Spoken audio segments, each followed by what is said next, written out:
ते आगामी मनपा आणि झेडपी निवडणुकांसाठी भाजप आता ऍक्शन मोडमध्ये आहे आणि याच पार्श्वभूमीवर मुख्यमंत्री देवेंद्र फडणवीस यांनी भाजप नेत्यांची एक बैठक बोलावली आहे। आज संध्याकाळी वर्षा बंगल्यावर ही बैठक बोलावण्यात आली आहे। या बैठकीमध्ये आगामी स्थानिक स्वराज्य संस्था निवडणुकांची रणनीती ठरण्याची शक्यता आहे। या बैठकीला फडणवीसांसह भाजप प्रदेशाध्यक्ष चंद्रशेखर बावनकुळे, कार्यकारी अध्यक्ष रवींद्र चव्हाण, मंत्री चंद्रकांत पाटील, गिरीश महाजन, अतुल सावे उपस्थित राहणार आहेत आणि या बैठकीवरून काँग्रेसचे नेते विजय वडेट्टीवार यांनी भाजपला खोचक टोला लगावला आहे।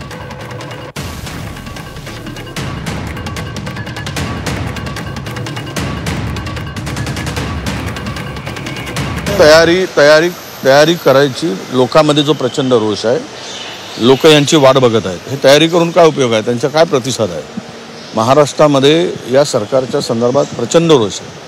निवडणुकीमध्ये दिलेली आश्वासनं एकही यांनी पूर्ण केली नाही, म्हणून जनता ज्यांची वाट पाहत आहे या निवडणुकीला तुम्हाला दाखवतो।